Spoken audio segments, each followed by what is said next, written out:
వకాఫ్ ను మేనేజ్ చేసేది ముతావలి కూడా ముస్లిమే. ఆ వకాఫ్ ను మేనేజ్ చేసే వాళ్ళు కూడా వాళ్ళెవరు నాన్ ముస్లిం కాదు. ఇప్పుడు ఇక్కడ సెంట్రల్ లో ఏర్పడేటువంటి వకఫ్ కౌన్సిల్, స్టేట్ లో ఏర్పడే Waqf board, these are not religious bodies. అది ఆధ్యాత్మిక బాడీలు కావు. They are not religious, they are statutory bodies, administrative bodies. ఏ రకంగా రైల్వే బోర్డు ఉందో, ఏ రకంగా సిబిఎస్ఈ బోర్డు ఉందో, అలాగే ఈ ఒక స్టాట్యుటరీ బాడీస్. దాన్ని సుప్రీంకోర్టు నుంచి కేరళ హైకోర్టు, అలహాబాద్ హైకోర్టు అందరూ చెప్పిన విషయమే. అవి అడ్మినిస్ట్రేటివ్ బాడీస్ కానీ రిలీజియస్ బాడీస్ కాదు కాదు కాదు అని చెప్పారు. ఇప్పుడు ఆ బాడీస్ లో ఇప్పటి వరకు కనీసం బీసీ, ఎస్సీ, ముస్లింలు లేరు. ఆ పస్మందా గాని, లేకపోతే బోరా గాని, ఆగాఖాళీ గాని, మహిళలు గాని ఎవరు లేరు. అందుకని వాళ్ళందరినీ ఇంక్లూడ్ చేస్తూ ఇంక్లూజివిటీ కోసం దానిలో ఇద్దరు నాన్ ముస్లిం, 22 మంది సెంట్రల్ వక్ఫ్ కౌన్సిల్ లో ఉంటే ఇద్దరు నాన్ ముస్లింస్ ఉండొచ్చు అన్నారు. దానిలో తప్పే ఉంది. అదే ధార్మిక సంస్థ కాదు, స్టాట్యుటరీ బాడీ. రెండో అంశం, ముస్లింలు సర్టిఫికెట్ ఇవ్వాలా, క్యాస్ట్ సర్టిఫికెట్, రిలీజియస్ సర్టిఫికెట్ తీసుకోవాలా అంటున్నారు. ఇప్పుడు నేను కాపు వస్తుంది, నేను ఏమన్నా సర్టిఫికేట్ నాకు అడ్మిషన్ కోసం, నా పిల్లల అడ్మిషన్ కోసం దేనికి వెళ్ళాలంటే ఎవరిని అడగాలి? నేను సెల్ఫ్ సర్టిఫికేట్ చేసుకుంటే సరిపోతా? ఒక బీసీ ఉంటాడు, నాకు ఎస్సీ ఉంటాడు, ఎవరన్నా సరే ఎవరి దగ్గరికి వెళ్ళాలి? గవర్నమెంట్ దగ్గరికి వెళ్ళాలి కదా. బర్త్ సర్టిఫికేట్ ఇస్తావు, దాంట్లో రాష్ట్రం మీద రిలీజన్ ఏంటి అనేది. ఇప్పుడు ఏదన్నా సరే ఒక బీసీ సర్టిఫికేట్ కావాలంటే గవర్నమెంట్ దగ్గరికి వెళ్తావు, బీఆర్ఓ అడుగుతావు, ఎంఆర్ఓ అడుగుతావు.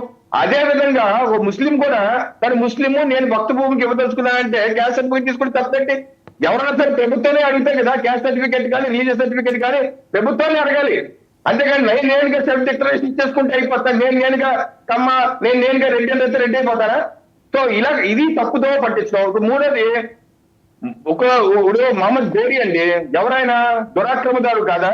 మనం గజనీ మహమ్మద్ లాగా దాడి చేశారు 24 సార్లు, 25 సార్లు సక్సెస్ అయ్యాడు. అది మనకు తెలిసిన విషయం కదా. 24 సార్లు ఎందుకు దాడి చేశారు? ఈ యొక్క ఆస్తులు కొల్లగొట్టాకి. అలా కొల్లగొట్టిన వాళ్ళు వచ్చి ఇక్కడ కొల్లగొట్టి ఇక్కడ ఏదో రాజ్యం చేశారని చెప్పి ఇక్కడేదో నేను వాళ్ళకి ఇచ్చేసానంటే అది సరిపోతాయి. మహమ్మద్ లో కానీ, గోరీలు కానీ, అక్బర్ కానీ, బాబర్ కానీ, ఇలా గదిలో దురాక్రమదారులు కదా. ఇక్కడ దోచుకున్నారు లేదా? భారతదేశం మొత్తం దోచుకున్నారు, రాజ్యం చేశారు. అంటే నేను భారతదేశం మొత్తం ఒకప్పుడు అంటే మనందరం మన ఇల్లు ఖాళీ చేసి వెళ్ళిపోవాలా? భారతదేశాన్ని అక్బర్ పరిపాలించారు కాబట్టి మొత్తం ఒకప్పే అంటారు వాళ్ళు. సరిపోయిందా? వెళ్ళిపోతారా? సో ఇటువంటి అర్థం లేనటువంటి వాదన తీసుకొని మీరే పర్సన్ అవుతున్నారు. ఇక్కడ వైసీపీ కానీ, కాంగ్రెస్ కానీ వారికి ఎదురు దెబ్బ తప్పితే మిగతా విషయం కాదు. ఈ క్లారిఫికేషన్ ఇవ్వదలుచుకున్నాను వర్ధన్ గారు. రైట్. సుజాత గారు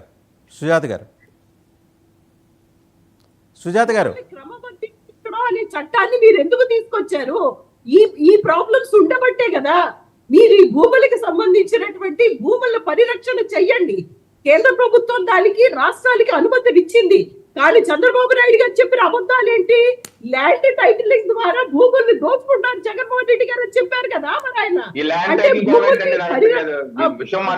క్రమబద్ధీకరించడం అంటే ఏంటి? భూములు దోచుకోవడమా? మరి మీరు చంద్రబాబు నాయుడు గారికి ఎలా సపోర్ట్ ఇస్తున్నారు? మేము అది కదా అనేది. మీరు ఒక దాని మీద స్టాండ్ అప్ అవ్వండి. మీరు బీసీ ముస్లింలు అంటున్నారు, ఓసీ ముస్లింలు అంటున్నారు. ముందు వాళ్ళని క్రమబద్ధీకరించండి. ముందు వాళ్ళని క్రమబద్ధీకరించకుండా ముస్లింలు అని చెప్పేసి పేరు పెట్టి హిందువుల్ని తీసుకొచ్చి పెడతారని చెప్పండి.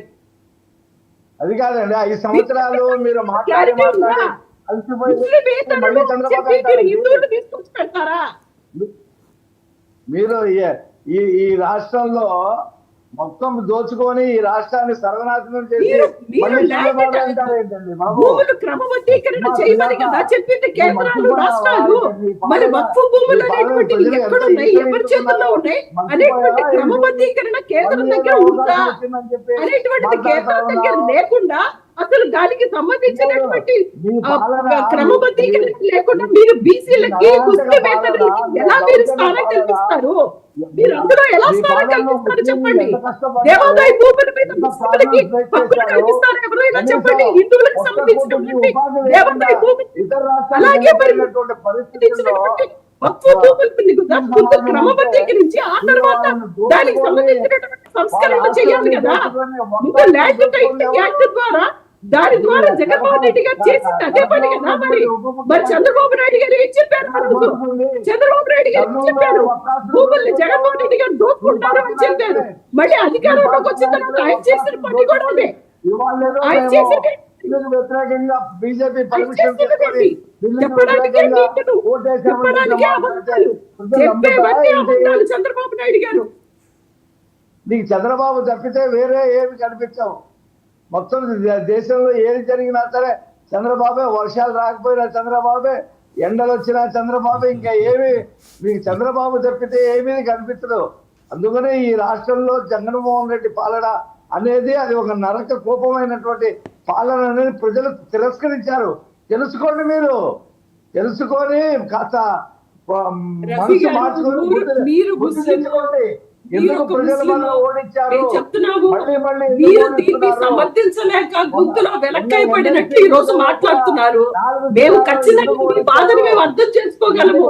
కానీ మేము కేంద్రాన్ని అడిగేది ఏంటంటే, మీరు భూముల్ని క్రమబద్ధీకరించి ఆ తర్వాత ముస్లింలకు ఇస్తారా, ముస్లిమేతరులకు ఇస్తారా అనేటువంటిది చెప్పండి. వాటికి భూముల లిస్ట్ ఇంతవరకు చెప్పలేకపోతున్నారు. ఎవరు నమ్ముతారండి? మీరేదో ఒక్క సవరణకి వ్యతిరేకంగా ఓటేశారంటే ఏ ముస్లిం మిమ్మల్ని నమ్మడు.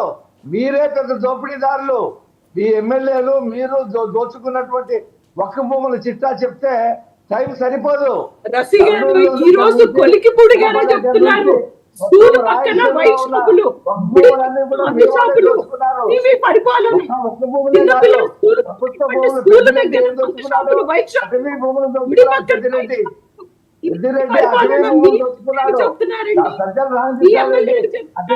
దోచుకున్నాడు. ఒక బాలిక మీద అత్యాచారం, టీడీపీ నాయకుడు అత్యాచారం, దానికి ఏ సమాధానం చెప్పండి చెప్పండి. స్పందించలేదు, స్పందించలేదు. మీరేం పునీతుగా ప్రజలు మిమ్మల్ని ఎప్పుడు కూడా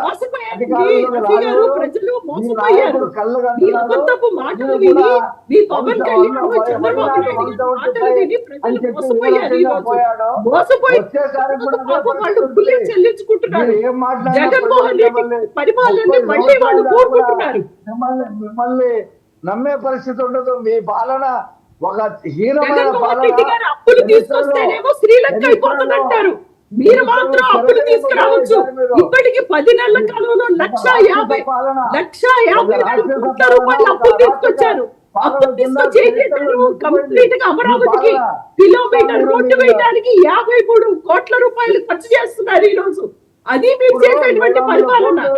జగన్మోహన్ రెడ్డి గారు అప్పు చేస్తే శ్రీలంక అయిపోతుంది, మీరు చేస్తే అమరావతి అయిపోతుంది.